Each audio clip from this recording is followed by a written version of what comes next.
the next question is about adjusting entries. ನೆನಪಲ್ಲಿ ಇಟ್ಕೊಳ್ಳಿ, unit 1 ಅಲ್ಲಿ there are two questions which are expected. ಮೊದಲನೇದು adjusting entries, ಎರಡನೇದು accounting equation. Section B ಕೇಳೋದಾದ್ರೆ adjusting entries ನ ಕೇಳ್ತಾರೆ. So in total around 17 to 18 adjusting entries ಇದಾವೆ textbook ಅಲ್ಲಿ. ಅಷ್ಟನ್ನು ಓದ್ಕೊಳಕ್ ಆಗದೆ ಹೋದ್ರು ಈ ಒಂದು 7-8 ಅಡ್ಜಸ್ಟಿಂಗ್ ಐಟಮ್ಸ್ ಏನಿದೆ ಅದನ್ನ ಓದ್ಕೊಳ್ಳೇಬೇಕು. So first of all, what you mean by adjusting entries? See, adjusting entries are journal entries which are done at the end of accounting period. ಏನಕ್ಕೆ at the end of accounting period ಮಾಡಿರ್ತೀವಿ ಅಂದ್ರೆ, ಕೆಲವೊಂದು income expenses ಗಳನ್ನ in between ನಾವು record ಮಾಡಿರೋದಿಲ್ಲ. So ಅದನ್ನೆಲ್ಲಾನು ಮತ್ತೆ match ಮಾಡೋದಕ್ಕೋಸ್ಕರ ಈ ಒಂದು ಅಡ್ಜಸ್ಟಿಂಗ್ ಎಂಟ್ರೀಸ್ ನ ಪ್ರಿಪೇರ್ ಮಾಡ್ತೀವಿ. ಅದರಲ್ಲಿ ಮೊದಲನೇ ಅಡ್ಜಸ್ಟಿಂಗ್ ಎಂಟ್ರೀಸ್ ಯಾವುದು ಅಂದ್ರೆ deferred expenses, prepaid expenses or expenses paid in advance. For example, ಚಿಕ್ಕ ವಯಸ್ಸಿನಲ್ಲಿ ನಿಮ್ಮ ಬರ್ಡೇ ಇತ್ತು, ಮುಂದಿನ ತಿಂಗಳು ಅನ್ಕೊಳ್ಳಿ, ನಿಮ್ಮ ಬರ್ಡೇ ಇದೆ. ನಿಮ್ಮ ತಂದೆ ಹತ್ರ ಹೋಗ್ಬಿಟ್ಟು, ತಾಯಿ ಹತ್ರ ಹೋಗ್ಬಿಟ್ಟು ದುಡ್ಡು ಕೇಳ್ತೀರಾ, ಅಮ್ಮ ಅಪ್ಪ ನೆಕ್ಸ್ಟ್ ಮಂತ್ ನನ್ನ ಬರ್ಡೇ ಇದೆ, ಈ ಮಂತ್ ನನಗೆ ದುಡ್ಡು ಕೊಟ್ಬಿಡಿ, ನನ್ನ ಫ್ರೆಂಡ್ಸ್ಗೆಲ್ಲ ಪಾರ್ಟಿ ಕೊಡ್ಸ್ಬೇಕು ಅಂತ. ಅಂಡ್ ಅಫ್ಕೋರ್ಸ್ ನಿಮ್ ತಂದೆನೋ ತಾಯಿನೋ ಒಪ್ಕೊಂಡು ದುಡ್ಡು ಕೊಟ್ಬಿಡ್ತಾರೆ. ನಾವು ಈ ಒಂದು ಎಕ್ಸಾಂಪಲ್ ಅಲ್ಲಿ of course it is an expenses for them, but what kind of expenses? Deferred expenses. ಮುಂದಿನ ತಿಂಗಳು ಕೊಡ್ಬೇಕಾಗಿರೋದನ್ನ ಈ ತಿಂಗಳೇ ಕೊಟ್ಟಿರೋದ್ರಿಂದ ಇದು ಎಕ್ಸ್ಪೆನ್ಸಸ್ ಪೇಡ್ ಇನ್ ಅಡ್ವಾನ್ಸ್ ಆಯ್ತು. Next, deferred revenue or income received in advance. ನಿಮಗೆ ಆಬ್ವಿಯಸ್ಲಿ ಅದೆಂತ ಏನಾಗುತ್ತೆ? ಇಟ್ಸ್ ಅನ್ ಇನ್ಕಮ್ ಅಲ್ವಾ? ಬಟ್ ಎಂತ income?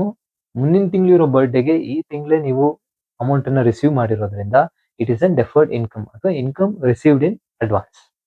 Next one, accrued or outstanding expenses. ಈಗ ಸೇಮ್ ಎಕ್ಸಾಂಪಲ್ ನೇ ಸ್ವಲ್ಪ ಉಲ್ಟಾ ಮಾಡೋಣ. Fast forward to 1 month later to your birthday. December ಅಲ್ಲಿ ನಿಮ್ ಬರ್ಡೇ ಇತ್ತು, ಇವಾಗ ಜಾನ್ವರಿನಲ್ಲಿ ಇದೀವಿ. ಇವಾಗ್ಲೂ ನಿಮ್ಗೆ ನಿಮ್ಮ ಬರ್ಡೇ ದುಡ್ಡು ರಿಸೀವ್ ಆಗಿಲ್ಲ. ಅಪ್ಪ ಅಮ್ಮ ಕೊಡ್ತೀನಿ ಅಂತ ಹೇಳಿದ್ರು, ಬರ್ಡೇನೆ ಮುಗ್ದೋಯ್ತು. So this is an expenses for them. Anyway that is an expenses. But ಎಂತ ಎಕ್ಸ್ಪೆನ್ಸಸ್ ಆಗೋಯ್ತು ಇವಾಗ? ಔಟ್ಸ್ಟ್ಯಾಂಡಿಂಗ್ ಎಕ್ಸ್ಪೆನ್ಸಸ್ ಆಯ್ತು. ಅಂದ್ರೆ ಹಿಂದಿನ ತಿಂಗಳು ಕೊಡ್ಬೇಕಾಗಿತ್ತು, ಬಟ್ ಈಗ್ಲೂನು ಮುಂದಿನ ತಿಂಗಳಾದ್ರೂ ಕೊಟ್ಟೇ ಇಲ್ಲ. ಇಟ್ ಇಸ್ ಅನ್ ಅಕ್ರೂಡ್ ಅಥವಾ ಔಟ್ಸ್ಟ್ಯಾಂಡಿಂಗ್ ಎಕ್ಸ್ಪೆನ್ಸಸ್. ಇದೇ ನಿಮಗೆ ಏನಾಗುತ್ತೆ? ಅಕ್ರೂಡ್ ರೆವೆನ್ಯೂ ಆಗುತ್ತೆ. ಅಂದ್ರೆ ಹಿಂದಿನ ತಿಂಗಳೇ ರಿಸೀವ್ ಮಾಡ್ಬೇಕಾಗಿತ್ತು, ಇಷ್ಟು ಒಂದ್ ತಿಂಗಳಾದ್ರೂ ನೀವಿನ್ನೂ ರಿಸೀವ್ ಮಾಡಿಲ್ಲ. Accrued revenue or income earned but not receive. ಇದಾದ್ಮೇಲೆ depreciation. Depreciation is a loss in the value of asset due to wear and tear ಆಗಿದ್ರಿಂದ ನಮ್ಮ ಅಸೆಟ್ ನ ಬೆಲೆ ಕಮ್ಮಿ ಆಗಿರುತ್ತೆ. It can be furniture, machinery, whatever it is. And then provision for doubtful debts. ನಮ್ಮ ಒಬ್ಬ debtor ದುಡ್ಡು ಕೊಡ್ಬೇಕಾಗಿತ್ತು ನಮಗೆ. So we got to know that he may turn up into defaulter ಆಗಬಹುದು ಅಂತ ಒಂದು ಎಸ್ಟಿಮೇಷನ್ ಇಟ್ಕೊಂಡು ನಾವೇನ್ ಮಾಡ್ತೀವಿ, ಅದು ಸೇಫ್ ಆಗೋದಕ್ಕೋಸ್ಕರ ಒಂದು ಪ್ರಾವಿಷನ್ ಅಂತ ಹೇಳಿ ದುಡ್ಡನ್ನ ಎತ್ತಿಟ್ಬಿಡ್ತೀವಿ. ಅದನ್ನ ನಾವು provision for doubtful debts. Debt is doubtful. So ಏನ್ ಮಾಡ್ತಾ ಇದೀವಿ? ಪ್ರಾವಿಷನ್, ಒಂದಷ್ಟು ದುಡ್ಡನ್ನ ಸೇಫರ್ ಸೈಡ್ ಎತ್ತಿಟ್ಕೋತಾ ಇದೀವಿ. And then we have closing stock. Closing stock which is nothing but unsold goods. Year end ಆಯ್ತು, ಇನ್ನು ಆ ಗೂಡ್ಸ್, ಪರ್ಟಿಕ್ಯುಲರ್ ಗೂಡ್ಸ್ ಸೇಲ್ ಆಗಿಲ್ಲ, ಅದನ್ನ ನಾವು ಕ್ಲೋಸಿಂಗ್ ಸ್ಟಾಕ್ ಅಂತೀವಿ. And then office supplies unused. Office supplies ಅಂದ್ರೆ it can be stationery items like pen, pencil, paper. ಇದೆಲ್ಲ ಒಂದು ಎಕ್ಸ್ಪೆನ್ಸಸ್ ನಮಗೆ only when it is used. Unused ಅಂದ್ರೆ it is still an asset for us. So ಈ ಒಂದು 8 adjusting entries, items of adjustments ಗೆ ನಾನು screen ಮೇಲೆ ವಿತ್ ಎಕ್ಸಾಂಪಲ್ಸ್ ಕೊಡ್ತೀನಿ, ಅದನ್ನ ಚೆನ್ನಾಗಿ ಓದ್ಕೊಳ್ಳಿ. ಸೊ ನಾವು ಇವಾಗ ಒಂದು ಅಡ್ಜಸ್ಟಿಂಗ್ ಎಂಟ್ರೀಸ್ ಪ್ರಾಬ್ಲಮ್ ಅನ್ನ ನೋಡೋಣ. That is question number 3. Pass the adjusting entries in the books of Messrs. Gupta Enterprises for the year ended 31st March 2024 from the following transaction. So ನಾನು ಆಲ್ರೆಡಿ ನಿಮಗೆ ಒಂದು 7-8 journal entries ಏನ್ ಹೇಳಿದ್ದೀನಿ, adjustment items, ಅದನ್ನ ಚೆನ್ನಾಗಿ ನೆನಪಲ್ಲಿ ಇಟ್ಕೊಂಡಿದ್ರೆ ಇದನ್ನ ಮಾಡೋದು ತುಂಬಾ ಸುಲಭ. ಓಕೆ, ಸೊ ಫಸ್ಟ್ ಟ್ರಾನ್ಸಾಕ್ಷನ್ ನೋಡಿ. Depreciation on building for the year ₹25,000 ಅಂತ ಇದೆ. ಸೊ ಏನಿದೆ journal entry? Depreciation account data to date 31st March 24. Depreciation account that are to respective asset account ಅಂತನಾದ್ರೂ ಬರೀರಿ ಅಥವಾ ಅಕ್ಯುಮುಲೇಟೆಡ್ ಡಿಪ್ರಿಸಿಯೇಷನ್ ಅಂತನಾದ್ರೂ ಬರೀರಿ, ಬೋತ್ ಆರ್ ಫೈನ್. ಸೊ ನಾನು ಇಲ್ಲಿ building account ಅಂತ ಹಾಕ್ತೀನಿ. Building account. So amount is 25,000. Narration ಬರಿಬೇಕು. Narration is very simple. ನಿಮ್ಗೆ transaction ಅಲ್ಲಿ ಏನಿದೆ ಅಮೌಂಟ್ ತೆಗೆದು ಅದನ್ನೇ ಸೀದಾ ಬರೆದ್ರು ಆಯ್ತು. For example like being adjustment for depreciation on building.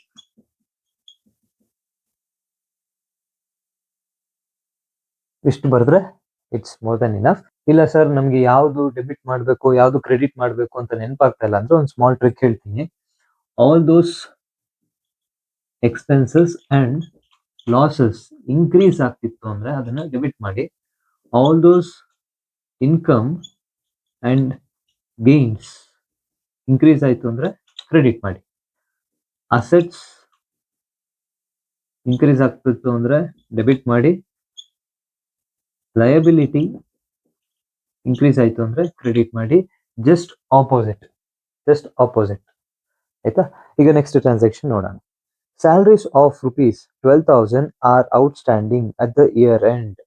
ಇಲ್ಲೇನು ನಡೀತಾ ಇದೆ ಅಂದ್ರೆ ಸ್ಯಾಲರೀಸ್ ಕೊಡ್ಬೇಕಾಗಿತ್ತು, ನೀವು ಕೊಟ್ಟಿಲ್ಲ. So what had happened? Outstanding ಆಗಿ ಹೋಗಿದೆ. So salaries are what? Salaries are expenses. So expenses increase ಆಯ್ತು ಅಂದ್ರೆ ಏನ್ ಮಾಡ್ಬೇಕು? ಡೆಬಿಟ್ ಮಾಡ್ಬೇಕು. So what will be the journal entry?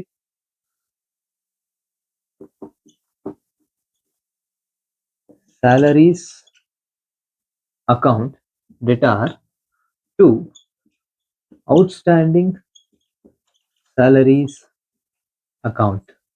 Amount 12,000.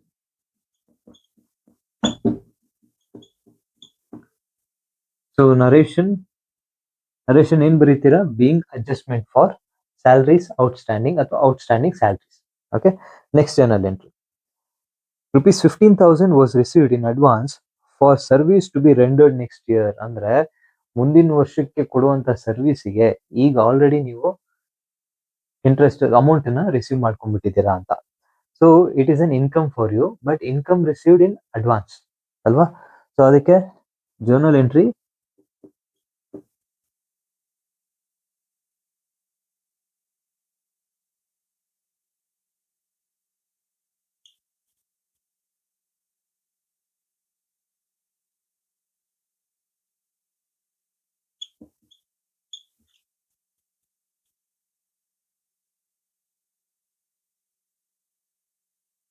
unearned income amount is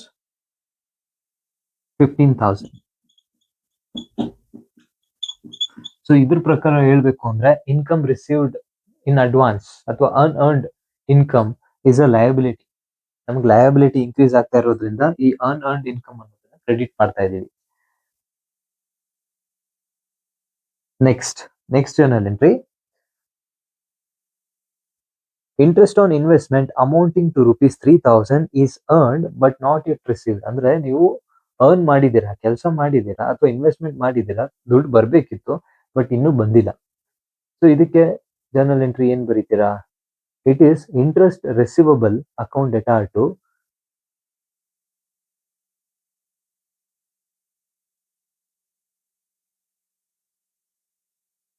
next journal entry.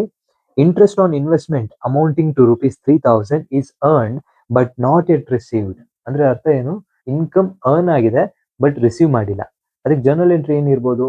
Interest receivable account debtor to interest account ಅಂತ ಬರಿಬಹುದು.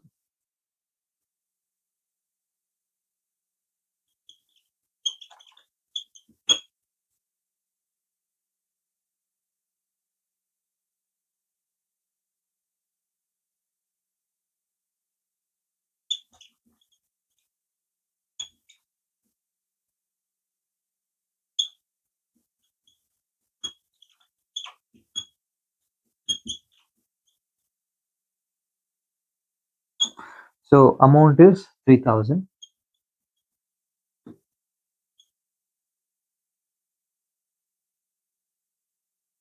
Narration being adjustment for interest receivable ಅಂತ ಬರಿಬಹುದು. Next journal entry. Rent of ₹18,000 was paid in advance for the next financial year. ಅಂದ್ರೆ rent is paid but it is not for this year. ಈ ವರ್ಷಕ್ಕಲ್ಲ, ಮುಂದಿನ ವರ್ಷಕ್ಕೆ ನೀವು ಈಗಾಗಲೇ ಪ್ರೀಪೇಯ್ಡ್ ಆಗಿ ಪೇ ಮಾಡ್ತಾ ಇದ್ದೀರಾ ಅಂತ. So journal entries will be prepaid rent account data to rent account. It is an asset ಅಲ್ವಾ?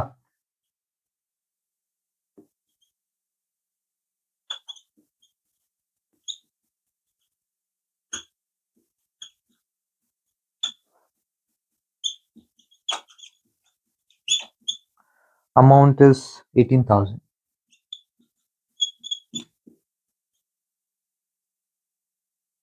Narration being adjustment for prepaid rent account. Last journal entry: office supplies worth 1,500 are unused at the end of the year. Office supplies ಅಂತಂದ್ರೆ it can also be stationery items, pen, pencil, paper, ಈ ಥರದ್ದೆಲ್ಲ items ಏನಿರ್ತವೆ ಆಫೀಸ್ಗೆ ಬೇಕಾಗಿರುವಂಥ items year end ಸಮಯದಲ್ಲಿ ಅದು ಯಾವುದು use ಆಗಿಲ್ವಂತೆ, it is unused ಅಂತೆ. ಸೊ ಅದಕ್ಕೆ ಜರ್ನಲ್ ಎಂಟ್ರೀಸ್ ಏನಾಗುತ್ತೆ, office supplies expenses account data to office supplies account.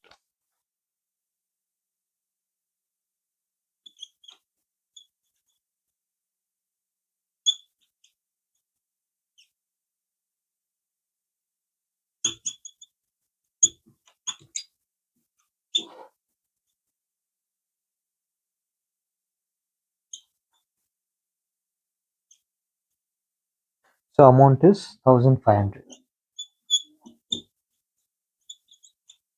1,500. Narration being adjustment for office supplies. So ಇಷ್ಟು ಮಾಡ್ತು ಅಂದ್ರೆ ಸೆಕ್ಷನ್ ಬಿಗೆ 8 ಮಾರ್ಕ್ಸ್ ಇವಾಗ ಬರುತ್ತೆ.